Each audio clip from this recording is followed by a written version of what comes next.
ከእውነት ጋር ቁም። አንተ ምን አድርገህ ነው? የእጆቹን አውራጣቶች የእግሮቹን አውራጣቶች ወዲያው ቆረጡት። ግፍ እኮ ነው፣ ግፍ ነው። በምትሰፍሩበት መስፈሪያ ይሰፈርባችኋል። የሰው ጀግና የለውም፣ ጊዜ ነው አንዱን ጀግና አንዱን ፈሪ የሚያደርገው። ያልሆነውን መስለን ለመታየት የምናስብ ከሆነ ግብዞች ነን። መልእክት ለቲያትረኞች፣ ወደ ራሳችን ካልተመለስ አይባርከንም ሰማይ። ብዙ ጊዜ ሰው አጭበረበረኝ የሚሉ ሰዎች አብዛኞቻችን ንስሐ አይደለም የምንገባው፣ ሀገር ነው የምንቀይረው። ይከተለናል። ጠዋት በመብራት ያያታ አበስ ገበርኩ። የአመፅ ጾም፣ የአመፅ ጸሎት ቤተ ክርስቲያንን ሲመሩ እንዲህ አይነት መሪዎች ህዝቡም እንደነሱ አይነት ነው የሚሆን። የሰው ሚስት የቀማ ወይ ያባለገ አንዳንድ እንደ ጄልዛቤል አይነት መንፈስ ያለባችሁ ሴቶች እንዲህ ሆንኩ ስትል ካገኛችኋት አንቺ ምን አድርገሽ ነው በያት። ሰው የዘራውን ያንኑ መልሶ ያጭዳል። ወተት ነው ብላችሁ ህዝቡን ኬሚካል የምታጠጡ ግፈኞች፣ እንዲህ አድርገ የምትጠራው የአላህ ስም፣ ይህንን የምታደርጉ ልጆች ደግሞ እግዚአብሔር አብዝቶ ይባርካችሁ። ዕውቀታችሁን ተጠቅማችሁ የፍትህ ግፍ የምትሰሩ ጠበቆች፣ ዳኞች ስለኔ ልንገራችሁ። እኛ አስቀድመን በነበርንበት የሃይማኖት ቤት እያለ ያው እግዚአብሔር ያውቃል። ዛሬ ርዕስ አድርጌ የምሰጣችሁ ቃል አንተ ምን አድርገህ ነው የሚል ይሆናል። ይህንን መልእክት ልክ ጌታችን እንዳለው ለዚያች ቀበሮ ንገሯት እንዳለ ይህንን መልእክት በከተማይቱ ውስጥ ላሉ ግፈኞች አድርሱልኝ። አንተ ምን አድርገህ ነው? የመጀመሪያው ቆመን ያነበብነው ጥቅስ የማቴዎስ ወንጌል ምዕራፍ 7 ቁጥር 1 ላይ ያለውን ነው። ደግሜ ያነበዋለሁ።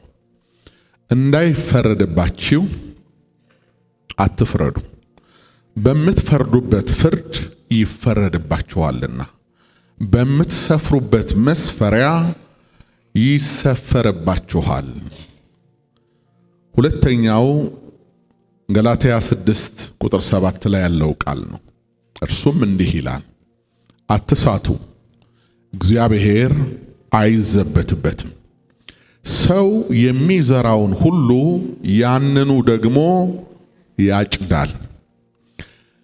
የመዝራትና የማጨድ ሕግ ዓለም ከተፈጠረ ዘመንም ከተቆጠረበት ጊዜ አንስቶ እስከ ዛሬ ድረስ ደግሞ በሚመጡ ዘመናትም ቢሆን የመዝራትና የማጨድ ሕግ በፍጹም አይቋረጥም። ሰው የዘራውን ያንኑ መልሶ ያጭዳል። እኛ በምንኖርበት በዚህ ዓለም በአምላካችን በእግዚአብሔር አሰራር የዘር ሕግ አይለወጥም።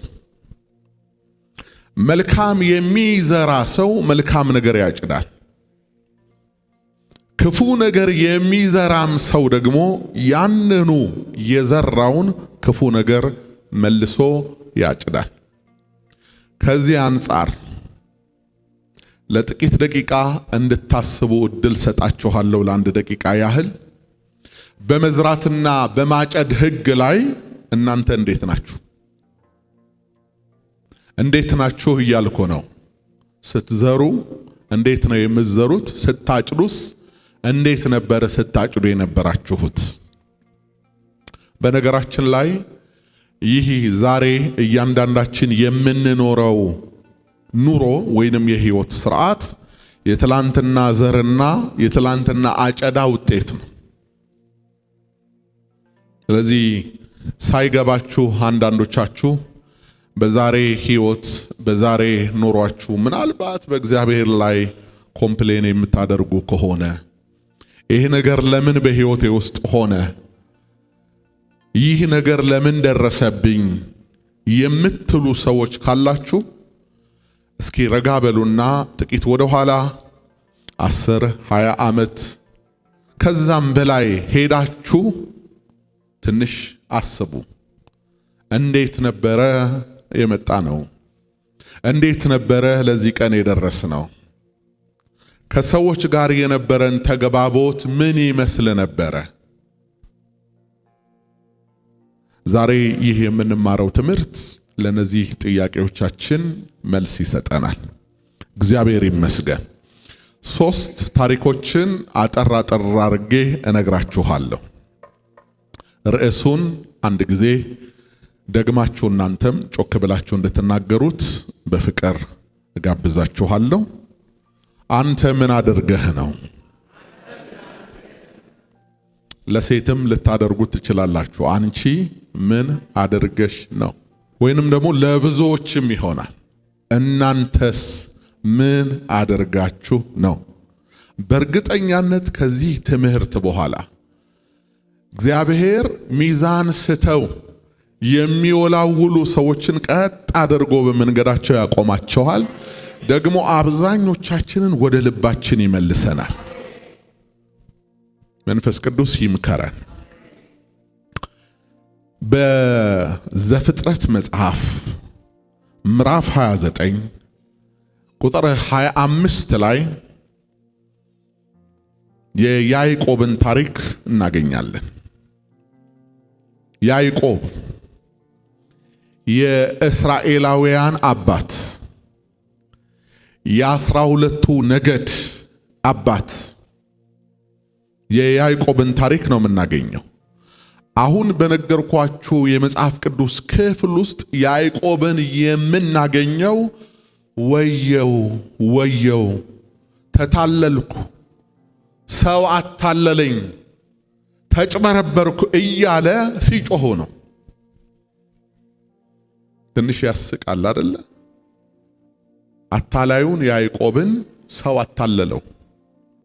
በሰውም በእግዚአብሔርም ፊት ብቁ ነኝ ብሎ ያምን የነበረውን ያዕቆብን ከሱ የሚበልጥ አታላይ ገጠመው። ምንድነው የሆነው? ታውቃላችሁ። ወደ ሶርያ ተሰዶ በአጎቱ በላባ ቤት ይኖር እንደነበረ ለ2 አስርት ዓመታት ከ20 ዓመት በላይ ያዕቆብ በስደት ኖሯል። በስደት ሀገር ይህን ያህል ዘመን እንዲኖር ካደረጉት በርካታ ምክንያቶች መካከል አንዱ ይህ አሁን ተታለልኩበት ያለው ነገር ነው። እሱ ምንድነው? ከአጎቱ ከላባ ልጆች መካከል ታናሽቱን ራሄል የተባለችውን ቆንጅዬ ልጅ ወደድኩ አለ ያዕቆብ። አባቷን ጠየቀው፣ አጋባኝ አለ። ያን ጊዜ አባቷ ያዕቆብን ልባምነት፣ አደራረጉን፣ ለሥራ ያለውን ትጋት ያውቃልና እንግዲያውስ ራሄልን ከወደደማ ቶሎ ጥሎኝ አይሄድም። ስለዚህ እሷን መያዣ አድርጌ ጉልበቱን ልበዝብዘው ላሰራው ብሎ አሰበ። ከዛም እሷን ከፈለካት 7 ዓመት በባርነት አገልግለኝ አለው። ስለ ራሄል የወደደ ያደርጋል። ያዕቆብ አደርገዋለሁ አለ። ይህ ፍቅር ነው፣ ስሌት አይደለም። እዚህ ጋር በያዕቆብ ልብ ውስጥ ያለው ፍቅር ብቻ ነው። ፍቅር ደግሞ ስሌት አያውቅም። ስሌት የምላችሁ ጥቅማ ጥቅሞችን ከነ ሙሉ ክብራቸው የራስ ማድረግ ነው። ራሄልስ ጥቅም አይደለችም ወይ ብሎ የሚጠይቀኝ ሰው ካለ እንዴት ነው ዛሬ ቆንጆ ሆና ያያትን ሴት ከ7 ዓመት በኋላ ደምግባቷ ሳይቀየር ውበቷ ሳይረግፍ አገኛታለሁ ብሎ የሚያስብ? አፍቃሪ ካልሆነ በስተቀር ይሄን ማንም ወንድ አያደርግም።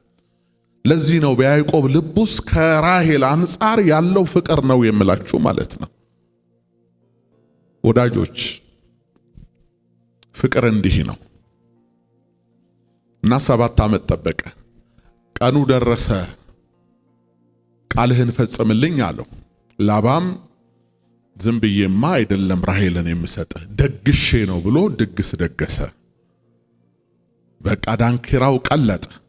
አመሻሽ ላይ በል ወደ ድንኳን ታጥበህ ተውበህ ግባ፣ ራሔል ትመጣለች አለው። ያዕቆብም እንደታዘዘው አደረገ።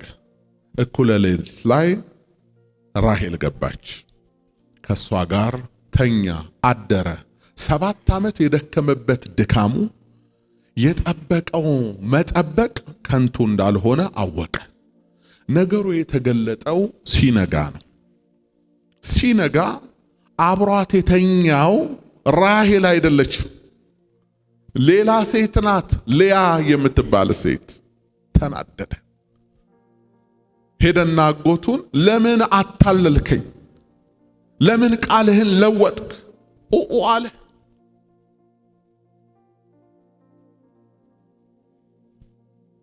አሁን ራሔልን ስጠኝ አለው። እንዴ 2 ልጆቼንማ እንዴ ሰጥሃለሁ? አሁን ከልያ ጋር አድራል። ራሔልን ደግሞ እንደገና 7 ዓመት ጠብቃት አለው። እና ራሔልን ሲጠብቅ ነው 14 ዓመት። ከዛ ደግሞ 7 ዓመት በከብት በሀብት እስኪባረክ ድረስ ነው። በአጠቃላይ 21 ዓመት ነው ሶርያ የቆየው ያዕቆብ ማለት። እዚህ ራሔልን ስጠኝ አለው ማለት ነው። አይሆንም፣ አሁን ከልያ ጋር አድራል፣ ለራሔል ደግሞ 7 ዓመት። ተናደርኩ ብሎ አለ፣ ጮኸ። አታላዩ ያዕቆብ ተታለለ። አጭበርባሪው ያዕቆብ ተጭበረበረ። ሁለተኛ ጥቅስ ዘፍጥረት 37 ቁጥር 34 ጀምሮ አንድ ታሪክ ታገኛላችሁ። ይህ ታሪክም የራሱ የያዕቆብ ታሪክ ነው። የሆነው ምን መሰላችሁ? ከ12ቱ ልጆቹ መካከል እጅግ አብልጦ የሚወደው ልጁ ታናሽ ልጁ ዮሴፍ በወንድሞቹ ጥቃት ደረሰበት። ወንድሞቹም ሞቷል፣ አውሬ በልቶታል ብለው ለምልክት እንዲሆን የዮሴፍን ባለብዙ ህብረ ቀለም ያማረች ቀሚስ፣ እሷን ቀሚስ ደም ነክረው የፍየል ደም ለውሰው ልጅህን አውሬ በልቶታል ብለው ወስደው ሰጡት። እጅግ የሚወደው እንደ አይኑ ብሌን የሚሳሳለት ልጅ በአውሬ ተሰባብሮ ስጋው ተቦጫጭቆ ደሙ ፈሶ እንደተበላ ማረጋገጫ የሚሆነውን የዮሴፍን ቀሚስ አምጥተው በሰጡት ጊዜ ቀሚሱን አቅፎ ወገቡን አስሮ መሪር የሆነ ለቅሶ አለቀሰ። ሐዘኑም ጽኑ ሆነ እስኪያመው ድረስ። ዮሴፍ ግን ሞቷል ወይስ በሕይወት አለ? በሕይወት አለ። እነሱ ለእስማኤላውያን ለነጋዴዎች ሽጠውት ነው እንጂ ዮሴፍ አልሞተም። ነገር ግን ለያዕቆብ የምትወደው ልጅህ ሞቷል ብለውት አስለቀሱት። በእርግጥ የዮሴፍን መሸጥ የሚያውቁት የተወሰኑት ናቸው። ከነሱ መካከል ደግሞ እንደ ሮቤል ያሉት አያውቁ መሸጡ። ግን ዮሴፍ ሞቷል ብለው ነገሩት። አለቀሰ ያዕቆብ። በቃ ከሐዘኑ መጽናናት አቃተው። እንደውም ሐዘን ያደቃል እንደሚባለው ያዕቆብ በልጁ በዮሴፍ ሞት ምክንያት ሳይደቅ አልቀረም። እየተደጋገመ ሰውዬ በሕይወቱ እንዲህ አይነት ነገር እየገጠመው ነው። ያዕቆብ ምን አድርጎ ነው? ኦሪት ዘፍጥረት ምዕራፍ 27 ላይ ስንገልጠው ያዕቆብ በሕይወቱ ውስጥ እየተደጋገመ የሚታለልበትን ምክንያት እናገኛለን። ወደ ኋላ ተመልሰን ያዕቆብ በወጣትነቱ ያደረገውን ነገር ያስነብበናል መጽሐፍ ቅዱስ። እሱም ምንድነው? ይስሐቅ አባትየው ይስሐቅ በዕድሜው መጨረሻ እንደ ዕብራውያን ልማድ የጣፈጠ በልቶ ልጆቹን መመረቅ በፈለገበት ቀን እስኪ ማን ነው ባጠገቤ ያለው ብሎ ተጣራ። የበኩር ልጅ ኤሳው እነሆኝ አባቴ አለው። እንድባርክህ ከፈለክ የጣፈጠ ነገር አብላኝ አለው። እሺ አለና ኤሳው ቀስቱን ይዞ አድኖ ሊያመጣ ወደ ጫካ ሄደ። ይህንን የሰማው ያዕቆብ ወይንም እናትየው አባትህ ኤሳውን ሊባርከው እንደሆነ ሰምቻለሁ እና ምን ትጠብቃለህ? ፍጠንና ከመንጋው መካከል አንዱን ጠቦት አርደህ ጠብሰህ አብላው፣ ይባርክሃል አለችው።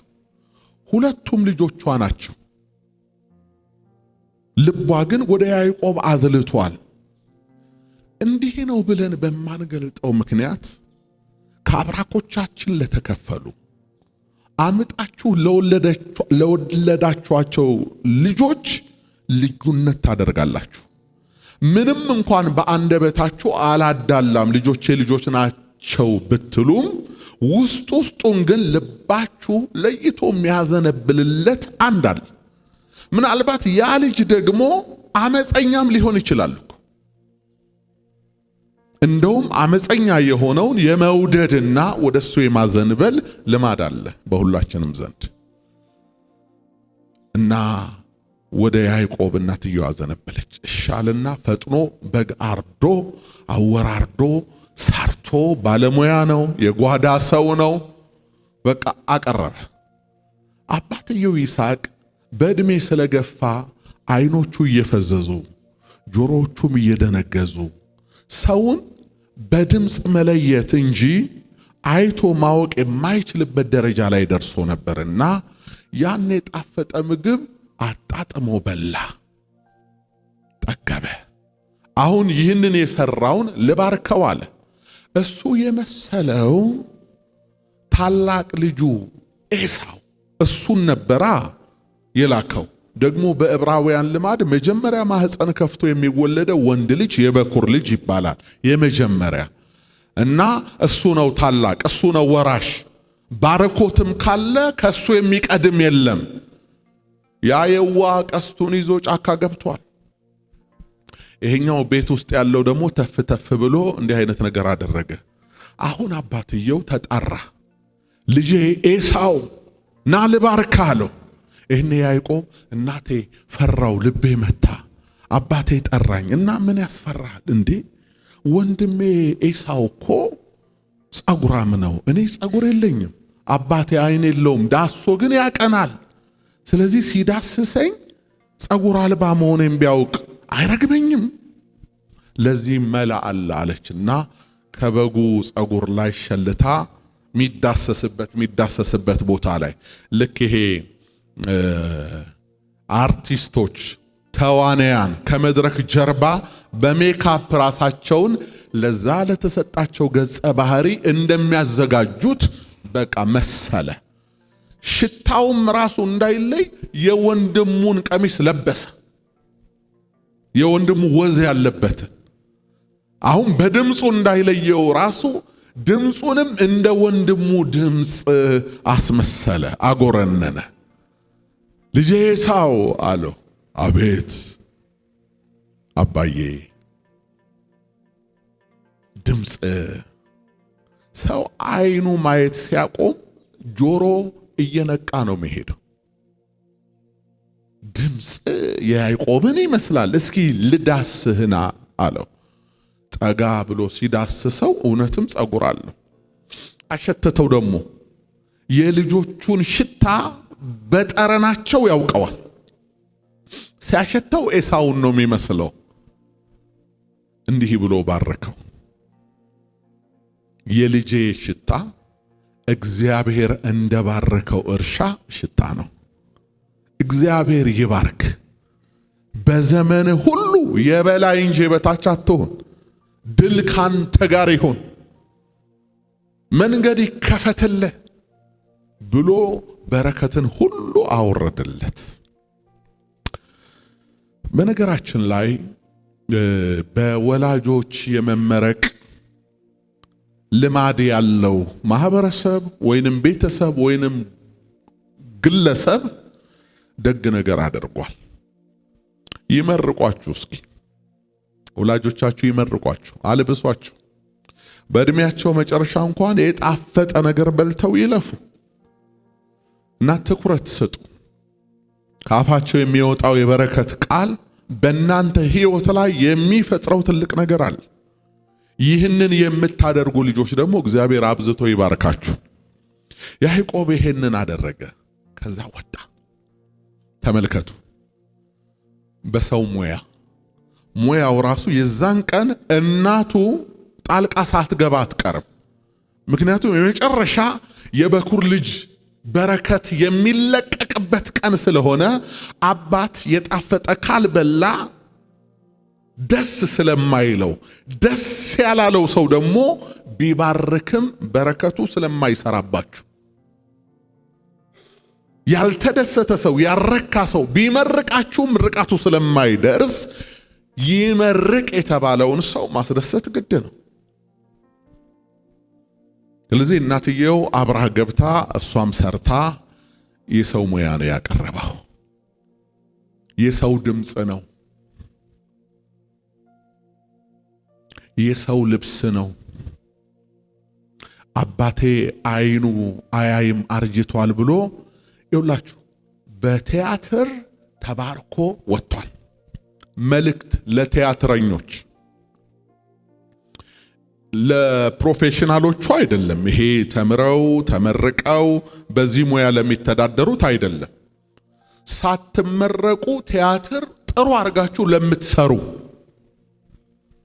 በቤተ ክርስቲያን ለምትሰሩ፣ በባልንጀራ መካከል ለምትሰሩ፣ በቤተሰብ መካከል ለምትሰሩ፣ በሀገር ደረጃ እንኳን ቲያትር የሚሰሩ የተዋጣላቸው አርቲስቶች አሉ በምድራችን ላይ ይተውናሉ። መተወን ማለት ሳትሆን መስለ መስራት ማለት ነው።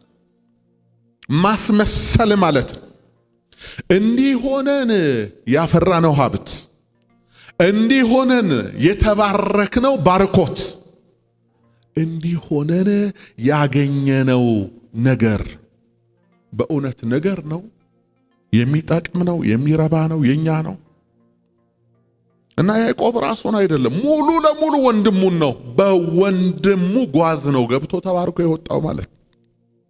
ወዳጆቼ በአዲስ ኪዳን ጌታ ከአማኞች ሕይወት የሚጸየፈው አንድ ነገር ቢኖር ግብዝነት ነው። ሂፖክራሲ፣ ግብዝነት፣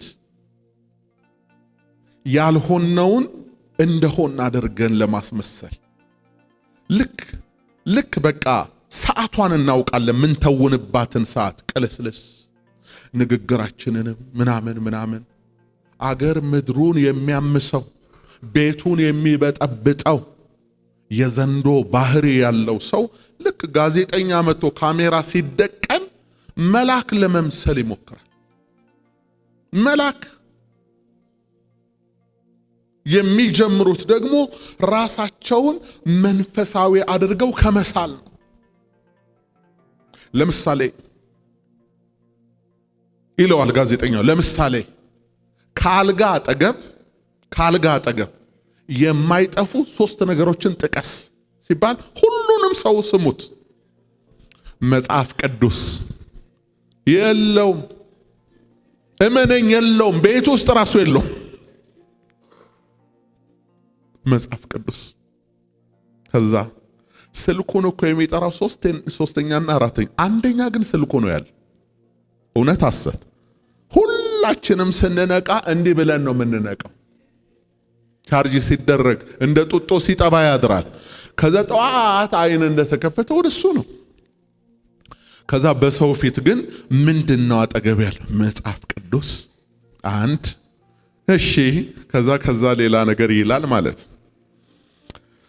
እና የለም መጽሐፍ ቅዱስ ለማለት አይደለም፣ ግን በጣም ጥቂቶች ጋር አለ፣ አብዛኞቹ የለም።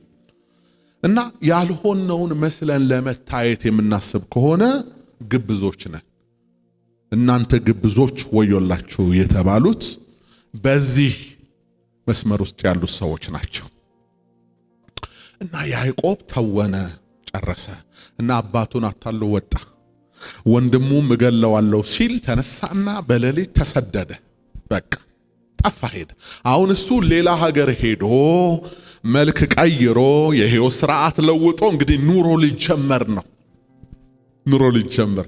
አንዳንድ ሰው አለ በዚህ አመፀኛ ነፍስ ገዳይ ከተማዋን የሚበጠብጥ እንደው ቪዛ ተመቶለት የሆነ ሀገር ከሄደ በኋላ እዛ ሰውን አይደለም የኤሌክትሪክ ፖሉን ሁሉ ሰላም ደህና ናችሁ እንደዚህ አቤት ምናምን በኢንተርፖል ተፈልጎ መምጣት ያለበት ሰው አለ እና ጭምብሉ ግን ከላይ ያለው ነገር መልካምነት ይመስላል። ይሄ ግብዝነት ነው። ራሳችንን ሆነን እንድንኖር እግዚአብሔር ቃል ያዘናል። ጸጋው ይደግፈን። ወደ ራሳችን እንመለስ። ወደ ራሳችን ካልተመለስ አይባርከንም። ሰማይ በቲያትር ነው የምትባረከው። ሁሉ ነገር አርቲፊሻል ነው፣ በውሸት ነው የመጣው። ቤቱም፣ ተሽከርካሪውም፣ በጎተራ ያለውም፣ በዙሪያ ያለው ኢቭን ባልንጀራ እንኳን በቲያትር የሚሰበስቡ ሰዎች አሉ። የውሸት ብልጭ እያደረጉ ጥርስ የውሸት አረ ባልንጀራ በቲያትር አይመጣም። የልብ ሰው በቲያትር አይመጣም። ወዳጅ በድራማ አይመጣም። በወዳጅ ፊት ቲያትር አይሰራም። በወዳጅ ፊት እርቃን ነው የሚቆመው። የውሸት ባልንጀራነት፣ የውሸት ወዳጅነት፣ የውሸት የንግድ ሸሪክነት፣ በጥርስ ብቻ ያለ ህይወት በኢየሱስ ስም ይነሳ እና ይሄን አርጎ ይኖራል ሰውየው። በቃ ተረሳ ብሎ ከሀገር ወጥቻለሁ ብሎ አላህ የሁሉ ዳኛ አለ። ያዕቆብ ይሄን አርጎ ፈቀቅ ቢል ሁሉን የሚያያለ ጊዜ ጠበቀና ሶሪያ ሲገባ እሱ የአባቱን አይን እውርነት ተገና አርጎ አይደለ ኤሳው ነኝ ብሎ የገባው። የሚወዳትን ራሔልን ሲጠብቅ ጨለማን ተገን አደረገና የማያውቀው ይሄን ታሪክ የማያውቀው ላባ ሊያን አስገባለት። እሱ ያልወደዳትን ሴት አቅፏተኛ በቃ አገኘዋት ብሎ ሐሴት አደረገ ማለት ነው። ጠዋት በመብራት ያያታል። አበስ ገበርኩ ሌላ ሴት ናት። ጮኸ፣ ተታለልኩ። ብዙ ጊዜ ሰው አጭበረበረኝ የሚሉ ሰዎች ሰውን ሲያጭበረብሩ የከረሙ ሰዎች ናቸው። ሰው አታለለኝ ሲሉ የነበሩ ሰዎች አንተ ምን አርገ ነው በለው። አንተ ምን አርገ ነው? ዛሬ ምንም ላታደርግ ትችላለህ። ትላንትም ምንም ላታደርግ ትችላለህ። ዛሬ ሳምንትም ምንም ላታደርግ ትችላለህ። ግን ከወራት በፊት ምን አርገሃል? ከዓመት በፊት ምን አርገሃል? ይኸውላችሁ ይከተለናል። እሺ ይሄስ አለፈ፣ በቃ ራሔልንም አገኘ አይደለም? የሚወደው ዮሴፍን ከወንድሞች ሁሉ ለይቶ ቀሚስ አሰፍቶ አልብሶት ከዓይኑ ማይለየውን ልጅ በቃ ሞቷል አሉት። አላምናችሁም አለ። ይሄው አሉና በደም የተለወሰውን ቀሚስ እሱ የኤሳውን ቀሚስ ለብሶ ነበር ገብቶ ቲያትር ሰርቶ ተባርኮ የወጣው። አሁን ቀሚስ ደገመው። ይደገማል። ንስሐ ካልገባንበት ካልተናዘዝንበት እንደው ይቅር በለኝ ሰው ሆኜ ይሄን አድርጋለሁ ማረኝ ካላልነው ይደገማል። አብዛኞቻችን ንስሐ አይደለም የምንገባው፣ ሀገር ነው የምንቀይረው፣ ሰፈር ነው የምንለውጠው፣ ወይ ጓደኛ ነው የምንቀይረው።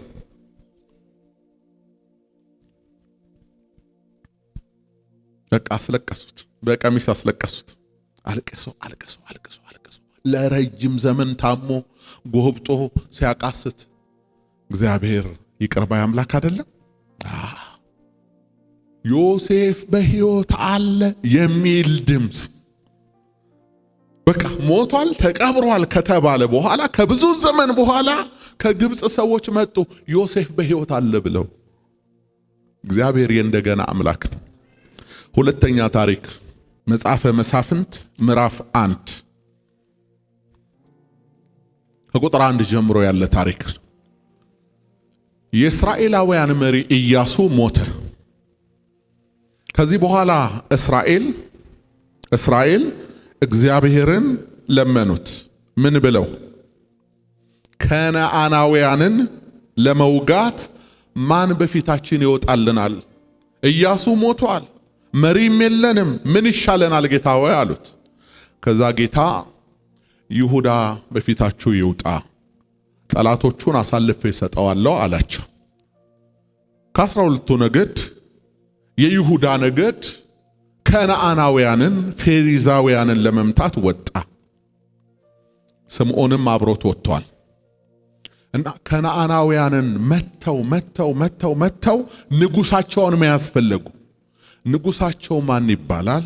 አዶኒ ቤዜቅ።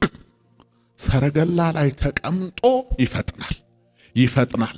ሊደርሱበት አልቻሉም። ይፈጥናል። እሱም መያዝ ደግሞ ግድ ነው። እንደምንም ብለው ያዙት። አዶኒ ቤዜቅ እንደያዙት የእጆቹን አውራጣቶች የእግሮቹን አውራጣቶች ወዲያው ቆረጡት። ንጉሱን የእጆቹን አውራጣቶች የእግሮቹን አውራጣቶች ቆራረጡት። ምን አድርጎ ነው? እሱ በንግስናው ዘመን 70 የሚሆኑ ነገስታትን ተመልከቱ። የተለያየ ሀገር መሪዎች ናቸው። ከማረከ በኋላ የግፉ ግፍ የእጆቻቸውን አውራጣትና የእግሮቻቸውን አውራጣት ይቆርጣቸዋል። የእግሮቻቸው አውራጣት የሚቆረጠው ባላንሳቸውን እንዲስቱ፣ እንደ ልባቸው እንዳይራመዱ፣ እንዲንገዳገዱ፣ ሮጠው እንዳያመልጡ። የእጆቻቸውን አውራጣትስ የሚቆርጠው ለምንድን ነው አትሉኝም? በቤተ መንግስቱ ዙሪያ አስቀምጧቸው ልክ የምሳ ሰዓት ሲደርስ ይጠራቸዋል። እነሱ እንደ ውሻ ይጠራቸውና በማዕዱ ዙሪያ እንዲሰበሰቡ ያደርጋቸዋል። ግፍ ነው።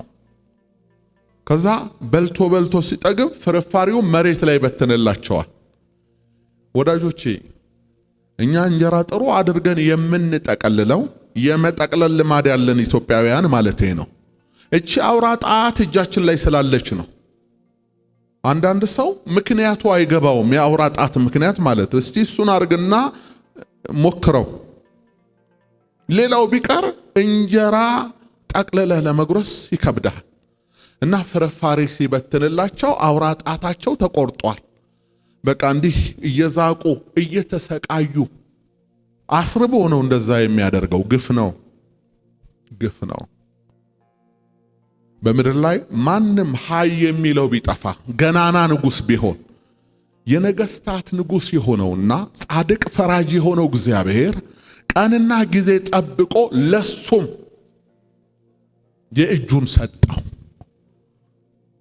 በቃ አሳደው ያዙትና የእጁን የእግሩን አውራጣቶች ቆረጡ። እሱ ምን አለ? መሳፍንት 1 ቁጥር 7 ላይ አዶኒ ቤዜቅም፣ እስኪ አንብቡት። አዶኒ ቤዜቅም የእጃቸውና የእግራቸውን አውራጣት የተቆረጡ 70 ነገስታት ከገበታዬ በታች ፍርፋሪ ይለቅሙ ነበር። እኔ እንዳደረኩ እግዚአብሔር እንዲሁ መለሰልኝ አለ። ወደ ኢየሩሳሌምም አመጡት፣ በዚያም ሞተ ይላል።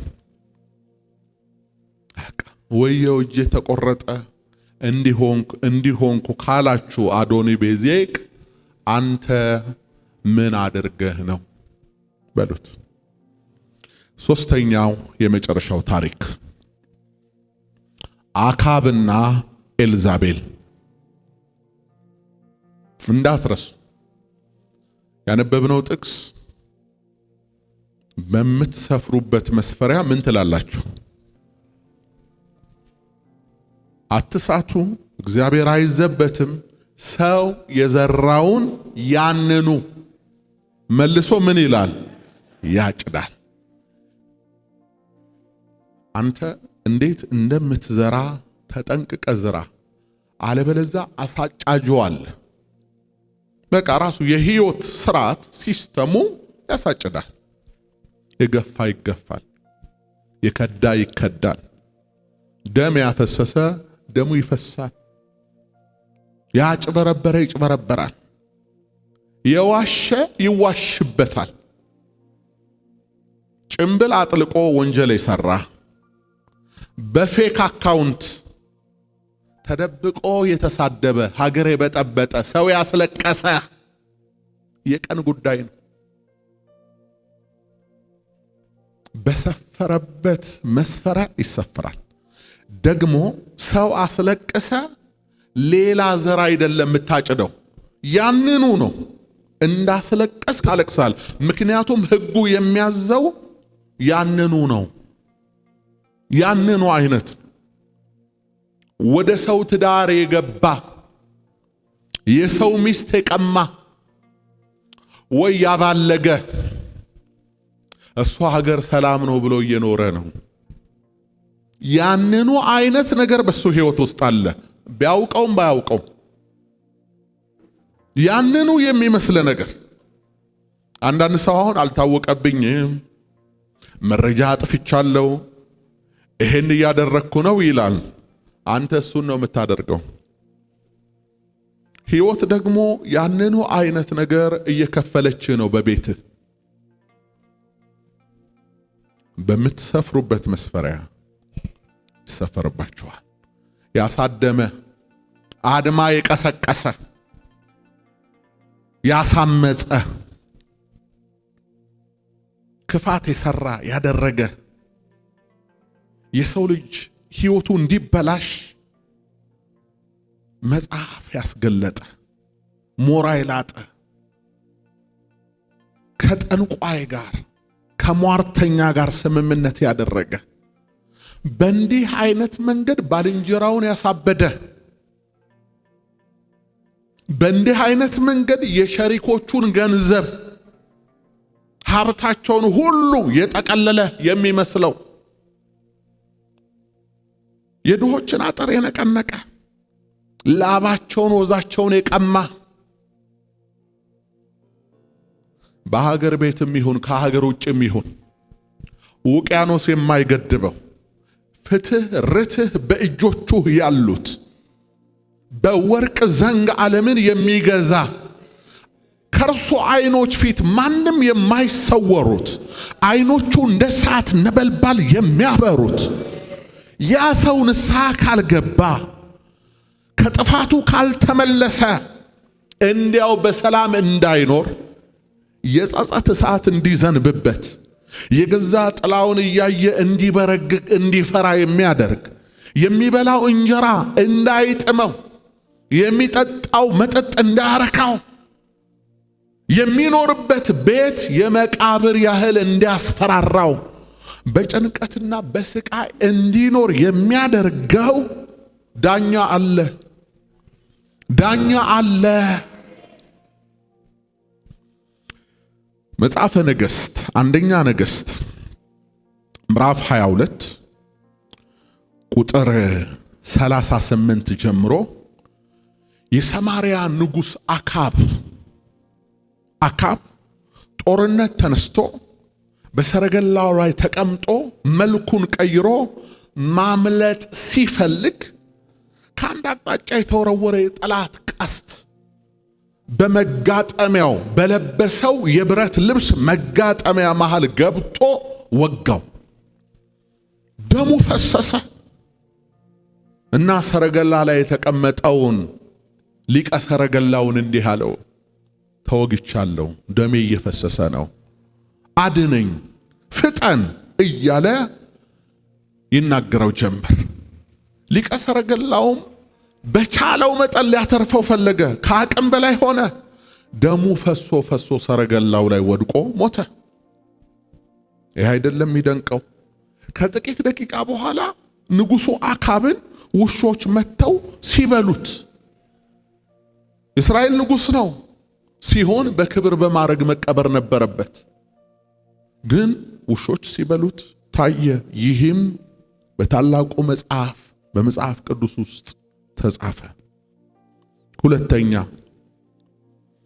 በሁለተኛ ነገሥት ምዕራፍ 9 ከቁጥር 30 ጀምሮ ስትመለከቱ ደግሞ የሚስቱ የጀርዛቤልን ታሪክ ታገኛላችሁ። ታውቃታላችሁ ብዙዎቻችሁ። የንጉሱ የአካብ ሚስት ናት። በእርግጥ ሚስት ብቻም አይደለችም፣ የሰማርያም ንግሥት ናት። በእርግጥ ንግሥት ብቻም አይደለችም። እንዴት አርጋ ግዛቷንና መንግስቱን እንደምታስጠብቅ የምታቅ ሴት ናት። የሰማርያ መንግስት በጊዜው ከኤልዛቤል የተነሳ በ850 ያለቀላቸው የጣዖት ካህናት ይመራና ይጠበቅ ነበረ። ስፕሪቱን የሚያንቀሳቅሱት እነዚህ 850 ናቸው። ኤልያስ በቄድሮስ ወንዝ ዳርቻ ያሳረዳቸው ማለት ነው። የኤልዛቤል ካህናት ናቸው። የጣዖት ካህናት ናቸው። በዓል የተባለውን አምላክ እያስመለኩ ህዝቡን ከእግዚአብሔር ያሸፈቱ ሰዎች ናቸው። ለነዚህ ሁሉ ድርጎ የሚቆረጠው ደሞዝ የሚከፈለው ከኤልዛቤል ነው። ሴቲቱ ይሄ ብቻ አይደለም መገለጫዋ። መጽሐፍ ቅዱስ ላይ የርኩሰት እናት፣ የጥፋት ሁሉ ራስ ናት ይላታል። እጆቿ በቅዱሳን ደም የጨቀየባት ሴት፣ ልቧ ጨካኝ ሴት። እቺ ሴት ኤልዛቤል ናት እና የጥፋት ምሳሌ ተደርጋ ተሰርታለች ማለት ነው። እቺ ሴት ያደረገችው ታሪክ ነው የተጻፈው እዚህ። ከንጉሱ ከአካብ ቤት አጠገብ ናቡቴ ለሚባል ለአንድ ሰው የወይን እርሻ ነበረው ይላል ታሪኩ። ታውቁታላችሁ አይደለም? እና ያን እርሻ ፈለገችው። ብትፈልግ በልዋጭ አለችው፣ ባትፈልግ ደግሞ እኔ በኃይሌ እርሻህን እቀበልሃለሁ፣ እርሻህን ስጠኝ አለችው። ለምን እንደፈለገችው እግዚአብሔር ይወቀው። ሀገሩን ሁሉ የምትመራ ሴት ናት እኮ። አካብም የሰማርያ ንጉሥ ነው። ከዚህ የተሻለ እርሻ ሊኖር ይችል ነበረ።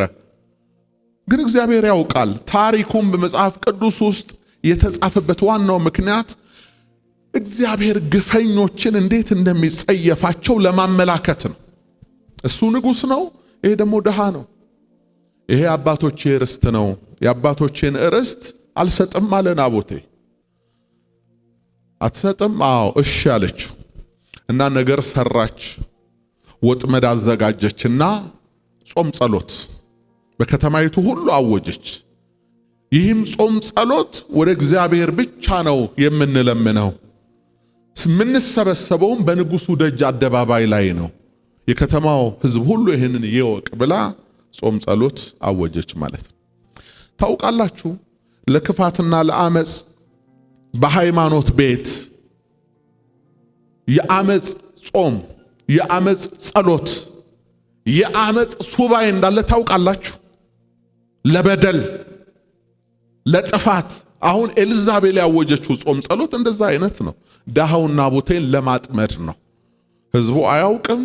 ይሄን አዋጅ ሰማ፣ ጾም ጸሎቱን ጀመረ ማለት ነው። የሐሰት ምስክሮች አስጠንታ አሸምድዳቸው ህዝቡ ኋል ጣል አርጋለች። ከዛ ጾም ጸሎቱ ተጀመረ። እንግዲህ ጸሎቱን ማን እንደሚመራው እወቁ። ኤልዛቤል ያስጀመረችውን ጸሎት፣ ኤልዛቤል ያስጀመረችውን ጾም ማን እንደሚመራው ተመልከቱ። መቼም ኤልያስ አይመራውም፣ ተቃራኒው ኃይል ነው የሚመራው።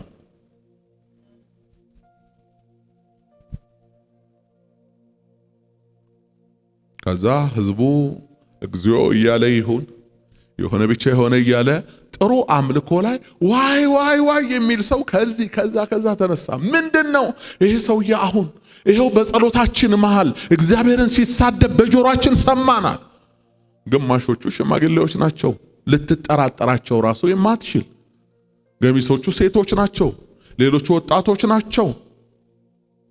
1 2 3 4 ተነሱ፣ አጠገቡ ያሉት ሰድበዋል ብለው ማለት ነው። በቃ እነሱ መሰከሩ። ህዝቡ ሁሉ ይሄማ አምላካችንን ከሰደበ እግዚአብሔርን ከሰደበ ይወገር። አይ አንዳንዴ እንዲህ አይነት መሪዎች ሀገርን ሲመሩ ወይንም ራሱ ቤተክርስቲያንን ሲመሩ እንዲህ አይነት መሪዎች ህዝቡም እንደነሱ አይነት ነው የሚሆነው። የሚያስተውልበት ማስተዋሉ ይወሰድበታል። የውስጥ አይኖቹ ይዘጋሉ። ብቻ 1 2 3 ሰው ከጮኸ ውገረው፣ ረሽነው፣ ግደለው፣ አይን ላፈር እንደዛ ነው የሚባለው። እንደዛ ይባላል። ምንም ማረጋገጫ የለም። እኛ አስቀድመን በነበርንበት የሃይማኖት ቤት እያለን ሕያው እግዚአብሔር ያውቃል ጌታን የምናገለግለው በእውነትና በጽድቅ ነው። እሺ ስለኔ ልንገራችሁ። እኔ ቤተክርስቲያኗን ያገለገልኩት በጽድቅ ነው። ይህን ወንጌል ይዤ ከገጠር እስከ ከተማ ከሀገር ውስጥ እስከ ተቀረው ዓለም ሲሄድ የነበረው ምንም አይነት ስሌት ውስጥ የኖሮ አይደለም። ለቤተ ክርስቲያኒቱ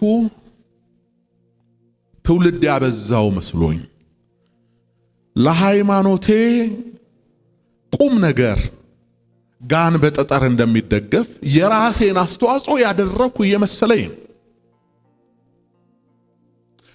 ትኩስ ሬሳ የተቀበረበት መቃብር ቤት እየተኛው ነበረ ሳገለግል የነበረው ጌታ። አንዳንዶች እንደሚሉት 4 ስታር ሆቴል 5 ስታር ሆቴል ውስጥ ነው የሚተኙት ምናምን። 4 ስታር ምንድነው? በቅጡ ሀገራችን ኢትዮጵያ እንኳን እነዚህን የኮከብ ስታንዳርዶች ያሟሉ ሆቴሎች አሁን አይደል እንደ እየተሰራ ያለው? የት ነው ገጠሩ ዓለም ላይ ያለው? ከዛ በገንዘብ ተነጋግረው ተደራድረው ነው የሚመጡት ይላል ማለት ነው። እግዚአብሔር ያውቃል። እኔ ቀጠሮ ብቻ ነው የሚይዘው። ገጠሩን ከተማ ግድ የለኝም። ለምን ጠረፍ ላይ አይሆን? ጠረፍ ለምን አይሆን? እኔ ቀብሪ ዳሃር የሚባልበት ሶማሌ ጠረፍ ላይ እኮ ይገርማቸዋል። እንዲህ በፌደራል ፖሊስ ቤተክርስቲያኗ ታጥራ ኢትዮጵያና ሶማሌ እየተታኮሱ እንደዚህ እያየን እኔ እዛ ወንጌል ልሰብክ ተገኝቻለሁ። ቆሜያለሁ። ማን አስገድዶኝ ነው?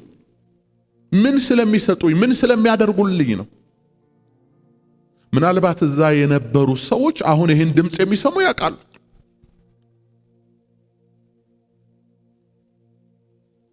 ቀሪው ትራንስፖርቴን ራሴ ችዬ ነው የአውሮፕላን ትራንስፖርት የሚሄድ የነበረው ማለት ነው። ከሌላቸው ምን ማድረግ ይቻላል? ፈለጉ እነሱ። ስለዚህ እግዚአብሔር አቅሙን ሰጠኝ፣ ሄጄ ያገለገልኩ።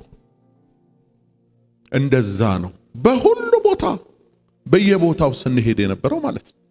አገልግለን ወደ ቤት አገልግለን እንዴ እና ምናገለግል የነበረውን ደግሞ ራሱ የቤተ ክርስቲያኗን አስተምህሮ ነው። ራሱ ነው፣ ሌላ ነገር የለው። ግን አገልግሎቱ ተጽዕኖ እያመጣ ስለሄደ አንዳንድ ጊዜ እኮ የህዝብን ፍቅር ሲበዛ ስትታወቁም እኮ ለአዋራ ሁሉ ነው የሚነሳባችሁ። የመቀኛ ማዕት ፌስታሉ ሁሉ ተነሳ ማለት ነው። እና አሉባልታዎች አየር ላይ ምንም ተጨባጭ ነገር የለም። ታድሶ የምትለውን ነገር እኔ ምኑንም አላውቀው። ታድሶ በሆነልህ ነው የመማፀኛ ከተማ ብዬ ቃሉን በግድ ጠምዝዤ ያለ ቦታው ጠምዝዤ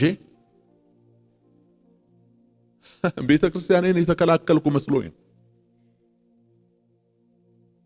ድንግል ማርያምን ያከበርኩ ያተለቅኩ መስሎኝ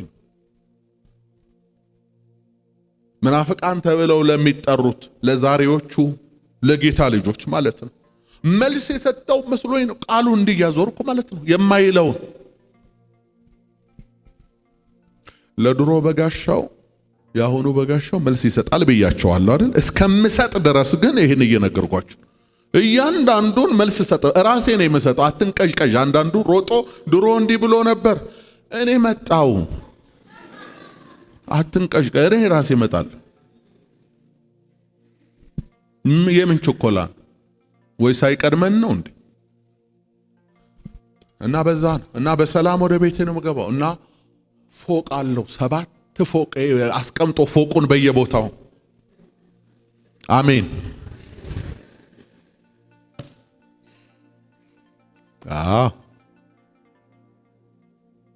እና ምን ልላችሁ ፈልጌ መሰላችሁ?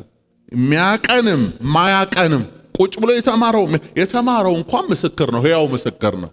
የማያቀው እዛ ጫት ቤት የነበረ ና ስለው ማይመጣው፣ ጨለማው ሲጨፍር የነበረው፣ መጠጡን ሲገለብጥ የነበረው ያኔ የሌለው እሱ ነው የሚያወራው። ታድሶ እንዲህ እሺ ኦኬ። መርከቧ ከምትበጠበጥ ዮናስ ለምን በራሱ ላይ አይወስንም? ስለዚህ ከሰላማችሁ ጋር ሁኑ፣ በቃ ከረፍታችሁ ጋር ይድላችሁ ብሎ በጋሻው ወጣ። ወጥቶም ይገርማችሁ 7 ዓመት እኔ ዝም ብያለሁ። 7 ዓመት ምንም አልናገርም፣ ዝም ብያለሁ። 7 ዓመት አንድ የተነፈስኩት። 7 ዓመት ግን አንዳንድ ነገሮችን ሰርች ብታደርጉ በጋሻው የለውም እኮ ነው። ይኸውላችሁ ሰይጣን ኖራችሁም አይተዋችሁም፣ ሞታችሁም አይተዋችሁም። ስለዚህ ያለው አማራጭ መጋፈጥ ብቻ ነው። ዝም ብዬም ካልተወኝ ከዚህ በኋላ ደግሞ መናገር ይጀምራል። እኔ መናገር ከጀመርኩ ብዙ ነገር ይበላሻል። አሁን ተጠንቅቄ ነው። አንድ ትንሽ ነው ጣል ማደርገው እንዲህ እንድትል ነው። እና ግፍ በቃ እንዴ እኔ አምላክ የለኝም እንዴ? አምላክ አለኝ። እንዴት አገለግል እንደነበረ እኔ ነኝ የማውቀው። በረሃብ፣ በጥም፣ በስደት፣ በስቃይ ትልቆቹ አሁን አለቆች ምናምን የሚባሉት የሰሩትን ቤት ሰርቻለሁ እንዴ? እኔ የሆነ ባንክ ያጠራቀምኩት ነገር አለ። ይሄን ስል ነው እንደ ሞኝ በቃ እንደ ሞኝ ይሄን ስል ነው። እና ይሄ ወንጀል ከሆነ ይሄን ማንም አያስተወኝም። ስፍራውን ግን እተዋለሁ። በቃ ወጣው። ከዛ በኋላ ስንት ነገር ነው የሆነው። እኛ የሰራነውን ስብከት ወንጌላችንን እኮ ነው ወንጌላችንን መዝሙራችንን ስለ ክርስቶስ የተዘመረውን እሱም ቤተ ክርስቲያን ላይ እኮ ባርቢኪው ነው ያደረጉት። ጠበሱት፣ እሳት አነደዱበት ማለት ነው። እሳት በእግዚአብሔር ቃል ላይ እሳት ለቀቁ ማለት ነው። ስለዚህ በእግዚአብሔር ቃል ላይ የተነሳ አመጽ ኦኬ እሺ ዞራልና ለመጀመሪያ ጊዜ ካሴቱ የተቃጠለው ሻሸመኔ ቅዱስ ሚካኤል ቤተክርስቲያን ነበር። ታስታውሱ ሰዎች፣ ዘመን ጠበቀ፣ እግዚአብሔር ጊዜ ጠበቀ። ሻሸመኔ ለኮሳት። ማንም ሰው አሁን ላይ መስለው ይችላል። እንዴ አንተ ባሪያው እኮ ነኝ፣ ሲጠራኛ ቤት ሲልከኝ ወዴት ብዬ ወደማላቀው አረብ ምድር ማን ይኑር ሳላውቅ ወደ አውሮፓ ወደ ምድር ጫፍ በቃ ለአገልግሎት እንፈልጋለን ሲባል ተነስቼ ያጥፉኝ ያልሙኝ ማላቃቸው ሰዎች ማለት ነው። ቤታችሁ የተፈታ ይሆንላችኋል አለ ጌታ ኢየሱስ። ከዛስ የነበረው ጥፋት የነበረው አሁን ያ ሁሉ ተረስቶ ተጠቃን እንዲሆነን እንዴ አንተ ምን አርገ ነው ባለማህተሞች የታረዱት? አንተ ምን አርገ ነው ቄሱ የታረደው? አንተ ምን አርገ ነው ቤተ መቅደሱ የተለኮሰው በሳት? አንተ ምን አርገ ነው? ወይ አንተ ወይ አባቶች ድሮ ምን አርገው ነው? ሁሌ ተበዳይ አርጎ ራስን ማቅረብ ልክ አይደለም። አንተ ምን አርገ ነው? ወጣን እና ለምን አይቀጥልም? ወንጌሉ ለምን አይቀጥልም? እሺ ለምን አይቀጣጠልም? ያ መንገድ ይዘጋ የነበረው 3 ቀን ያ ከተማይቱ ሁሉ በዝማሬ ትከደን የነበረበት ዘመን ለምን አይመጣም? ለምን አይመለስም? አሁን እንዴ ጌታ የሚያስነሳቸው እነሱን በድንጋይ እየወገርን ከሀገር እያባረርን ያለ ስማቸው ስም እየሰጠን ይሆናል እንዴ?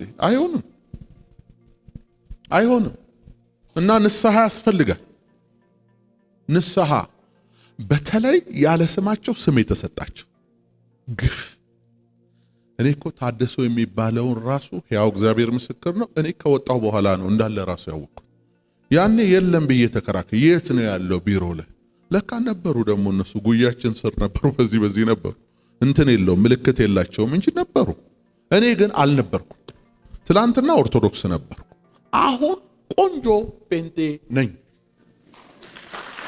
አሁን ማለት ነው። እና የተለየ ነገር የለውም ነበር ማለት ግን በግፍ ነበር። እና ያኔም እግዚአብሔርን ጌታ ሆይ ምንድነው ይሄ ነገር? ግን እኔ በዓል አላውቅ፣ ቅዳሜና እሁድ አዲስ አበባ የለው፣ ፕሪሚየር ሊግ የሚባለውን እኮ ኳስ አላውቀውም። እኔ በዜና ነው የምሰማው፣ ምክንያቱም አገልግሎት ላይ ነኝ እኔ ቅዳሜ እሁድ ሁሌ ማለት ነው። አንተ ወጣትነቴን ታውቀዋለህ። እና አብዛኞቻችሁ እዚህ ውስጥ ያላችሁ እንዲህ አይነት ዋጋ እንደከፈላችሁ አውቃለሁ፣ ስለምንተዋወቅ አብዛኞቻችሁ ማለት ነው። ይሄ ግፍ ነው። የግፍ ጽዋ ሲሞላ ግን ከፋያል፣ ይከፍላል። በቃ ለዛ ነው ክብር የለቀቀው። ለዛ ነው በቃ ለቋል ክብር። እና ናቡቴን እንደዚህ ባሉ ምናምንቴዎች ይላል አይደል መጽሐፍ ቅዱስ፣ ምናምንቴዎች ሰብስባ ሰድቧል። በቃ እሷ ብላቸው ነው ኤልዛቤል ናት በሉ ያለቻቸው አስጠንተው ያመጣሉ። በጋሻው እንዲህ ብሎ አስጠንተው አለ። የድምጽ መረጃ የለም፣ ፎቶ አለ የለም፣ ምስክሮች አሉ። አስጠንተዋቸው እኔ አገልግሎታቸውን የጋረድኩባቸው የሚመስላቸው ሰዎች፣ እኔ የነሱን እንጀራ የቀማው የሚመስላቸው ሰዎች እንዴ ህዝብ ቢቀበል ህዝብ ቢወድ እኔ ውደደኝ ብየው ነው እንዴ?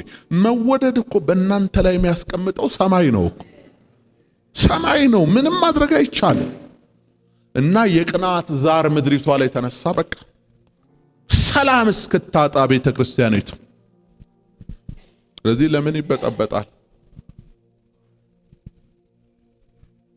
ዮናስ ወደ ባህሩ ይጣል እንጂ ናቡቴ ይሰዋ እንጂ። ከዛ ያናረጉ በድንጋይ ይወገር አለች ኤልዛቤል። ዳኛዋ እሷ ናታ። ይወገር ወዲያው ህዝቡ ሁሉ በደም ፍላት በቁጣ መጥቶ ወገረው ማለት ነው። ማያገናዘብ ህዝብ ተወገረ። አንዳንዶችም አሉ አሁን ተረኞች እዛ ቤት ሆነው ትንሽ ወንጌል ላይ የሚንቀሳቀሱ ወጣቶች መተዋል። እነሱ ላይ እየተነሳ ነው፣ እሳት እየተነሳ ነው። ያ ዘንዶ ያ የተኛው ያ ሐሰትን ብቻ እየተቀለበ ራሱን በዘመናት የሚያደልበው ብርሃን ሲበራበት የማይወደው ወንጌል ሲነገር የማይወደው የጌታ ኢየሱስ ክርስቶስ ስም ሲጠራ የማይወደው እነዚህ ልጆች ላይ እያስነሳ ነው። ማዕበል እያስነሳ ነው። እግዚአብሔር ይሁናቸው። በቃ እግዚአብሔር ይሁናቸው። አንዴ ከነከሰ አንዴ ከመረዘ በቃ ይሄው ከእውነት ጋር ቁሙ፣ ከእውነት ጋር ወግኑ። እድል ፈንታችሁ ዘላለም ዓለም ከድል ወደ ድል፣ ከክብር ወደ ክብር፣ ከኃይል ወደ ኃይል ነው እንጂ ጠላት እንዳሰበው አይሆን። እንዳሰበው የሥጋ ጥቃት እንኳን እንደ ናቡቴ ቢያደርሱባችሁ ማለት ነው ቢያደርሱባችሁ የበቀል አምላክ አለ። እያንዳንዱን ጭኑ ስር ገብቶ ነው የሚቆነጥጠው። እያንዳንዱ ያልተቀጣ የለም ያለ እንዳይመስላችሁ። ንጹሕን ሰው ነክቶ ያልተቀጣ ያለ እንዳይ ሁሉ ችሏት ነው እንጂ እያንዳንዱ በቤቱ በኑሮ በጓዳው በልጁ በሕይወቱ ሁሉም ይሄን ይቀበላል። እና ናቡቴ ተወገረ። እርሻው ላይ ገዛ የአባቶቹ ርስት ላይ ወደቀ። በቃ ጾም ጸሎቱ በዚህ ተጠናቀቀ። በቃ ተበተኗለች ማለት ነው። ወዲያው ውሾች የናቡቴን ደም ላሱት። በቃ አለቀ። እግዚአብሔር ተቆጣ። ኤልያስን ፍጠን ሂድ፣ ወደ አካብ ቤት ግባ፣ ገዝለህ ወረስካው በለው። ገዝለሽ ወረሽው። የናቡቴን ስጋ ውሾች እንደበሉት ያንቺም፣ የናቡቴን ደም ውሾች እንደጠጡት እንደላሱት ያንቺም ያንተም ይሄው ነው ድል ፈንታችኋል። በቃ አሁን አካብ ሞተ። ቀደም እንደነገርኳችሁ አሁን ሲዝን ተቀየረ። እዩ ተቀባ። ፈጣኑ እዩ፣ ችኩሉ እዩ ተቀባ። ከዛ በኋላ የእግዚአብሔር መንፈስ እያፈጠነ ወደ ቤተ መንግሥት ግባ አለው። ፈጣን ቸኮል እያለ ሲገባ አካብ ሞቷል። ባሏ ለቅሶ አይደለም የተቀመጠችው። ይኸውልህ ባህሪዋን ተመልከት። አሁን ባሏ ሞቷል። ከሚመጣው ሌላ ንጉሥ ጋር ለመንገስ ኩል ትኳላለች። ቻፕስቲክ፣ ጆሮ ጌጥ ምንም አይመስላትም። ይኸውልህ ዘመን ሲቀየር ከመጣው ጋር አክሮባት እየሰሩ የሚኖሩ ሰዎች አሉ።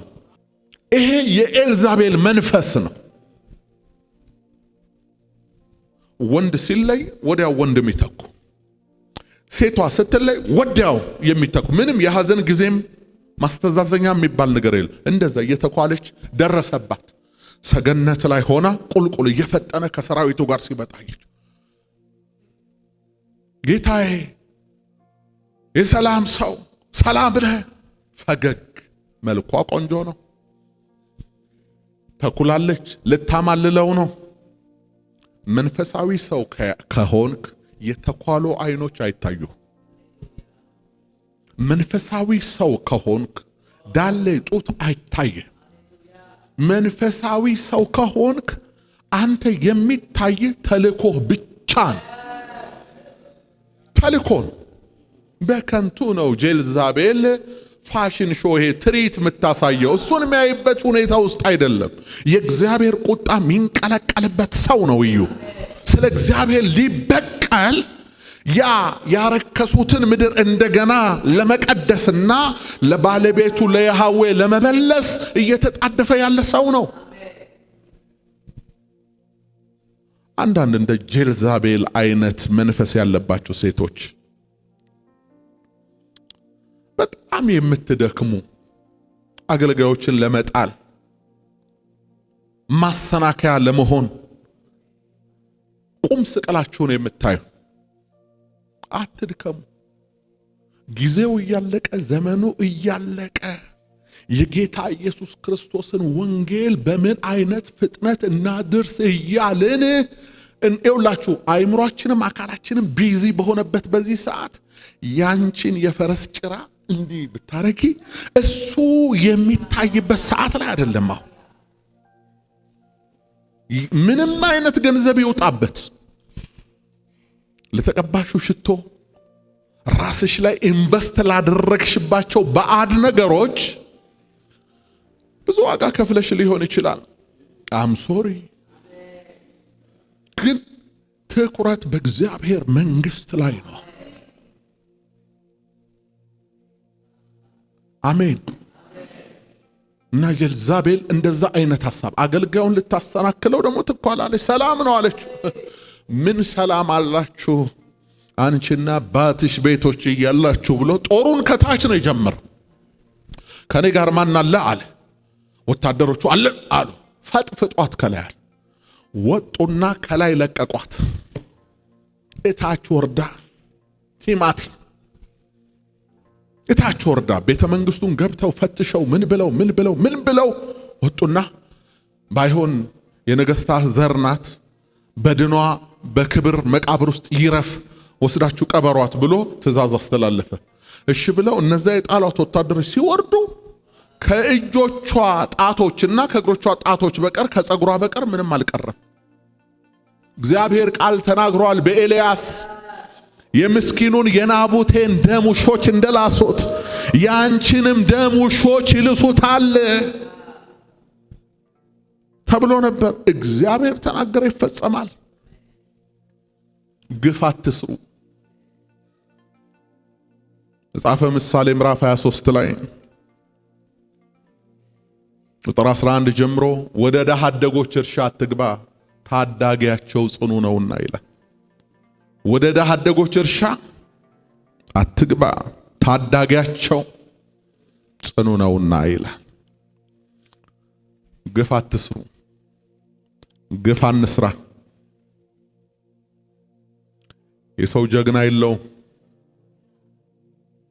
ጊዜ ነው አንዱን ጀግና አንዱን ፈሪ የሚያደርገው። የሰው ብርቱ የለውም፣ ጊዜ ነው አንዱን ብርቱ አንዱን ደካማ የሚያደርገው። አንዱን ደሃ አንዱን ባለጸጋ፣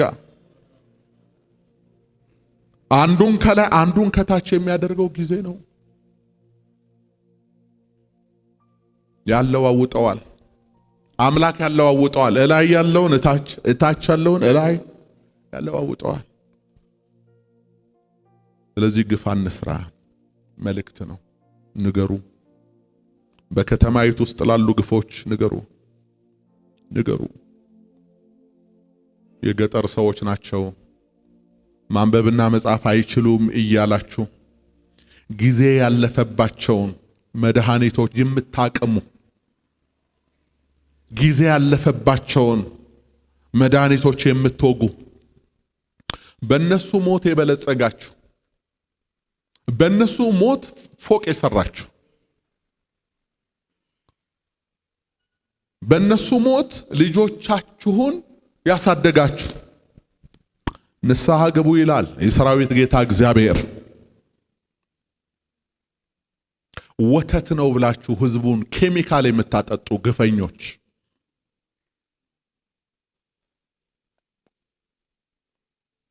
ከእንጀራው ጋር ባር ነገር የምትቀላቀሉ፣ ከመጠጡ ጋር ባር ነገር የምትቀላቀሉ፣ በቃ ለመንጠቅ አሰፍስፋችሁ ያላችሁ ነጋዴዎች፣ ግፈኛ ነጋዴዎች፣ ለመንጠቅ የሰውን ስተት የሰውን አለማስተዋል ተገን አድርጋችሁ የተሸጠ አይመለስም በሚል ሰበብ ገበሬዎችን የበዘበዛችሁ፣ ድሆችን የበዘበዛችሁ፣ እንደ ናቡቴ ይሄን ስላላደረጋችሁ ብላችሁ ሀብት ንብረታቸው ያላትን አንድ ጎጆ የቀማችሁ፣ ያሳሰራችሁ፣ ያስገረፋችሁ፣ ያስገደላችሁ፣ ከሀገር ያሳደዳችሁ፣ ይህ ድምፅ የእግዚአብሔር ድምፅ ነው። እንዲህ አድርገህ የምትቆርበው ቁርባን ምንም ዋጋ የለው። እንዲህ አድርገህ የምትመራት ቤተ ክርስቲያን፣ ክርስቲያንም ከሆናችሁ የምትዘምረው ዝማሬ፣ የምታወጣው አስራት በኩራት ዋጋ የለውም። እንዲህ አድርገህ የምትጠራው የአምላክ ስም፣ የአላህ ስም ምንም ዋጋ የለውም። ወዳጆች፣ ሀገር በግፈኞች ተሞልታለች እያልኳቸው ነው። ለዛ ነው አየሩ ሰላም ተሞልቶ የማታዩት፣ ከባቢው እረፍት አልባ የሆነው። እዛም ተመሳሳይ ነው። ከላይ እስከታች አንድ አይነት ነገር ነው። መፍትሄው እግዚአብሔርን መፍራት። ሀገሬ እግዚአብሔርን ወደ መፍራት ተመለሽ። ኢትዮጵያ እግዚአብሔርን ወደ መፍራት። ግድ የለም ሰው መፍራት ትተናል። እሱን ወደ መፍራት። ባልጋ ይጠላላ ነገ ይዘጋል ይህ አንደበት። በግፍ ያስፈረዳችሁ ጠበቆች፣ ወንጀለኛ መቅጫ ፍትሐ ብሔር አያውቁም ብላችሁ እንዲያቀምሰዋለሁ ብላችሁ እንደ እሳት ነበልባል ሚውለበለም ምላስ ይዛችሁ ዕውቀታችሁን ተጠቅማችሁ የፍትህ ግፍ የምትሰሩ ጠበቆች፣ ዳኞች እግዚአብሔር እየተናገራችሁ ነው። ንስሐ ግቡ። እንደው በአጋጣሚም እንደው ባትሰሙ ይሻላችኋል ይሄን መልእክት፣ ይሄን ድምፅ። በአጋጣሚ ይሄን ድምፅ ከሰማህ ግን ይሁን ፍርዱን ማየት ትጀምራለህ። በቤትህ፣ በኑሮ፣ በመንገድህ፣ በጤናህ፣ በህይወት። በቃ ሰው አልፈራ ብላችኋል። ግፈኞች ነጋዴዎች፣ ግፈኞች የመንግስት ባለስልጣናት፣ ግፈኞች ጎረምሶች፣ ግፈኞች የአብያተ ክርስቲያናት መሪዎች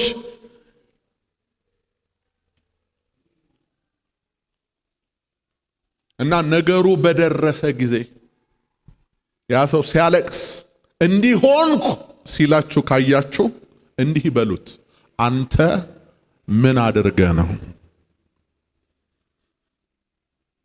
ያቺ ሴት ስታለቅስ እንዲህ ሆንኩ ስትል ካገኛችኋት አንቺ ምን አድርገሽ ነው በያት።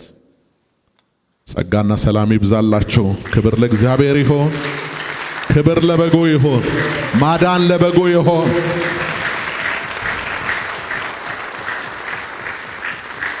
ለእያንዳንዱ እንደየሥራው መጠን ከፍለው ዘንድ ዋጋዬ ከኔ ጋር ነው ያለ አምላክ፣ ታማኝ አምላክ። እዚህ ያለንም ደግሞ ያን ያህል በዛም ደረጃ ባይሆን መቼም አያጣንም የሆነ ነገር እኛም ንስሐ እንድንገባ።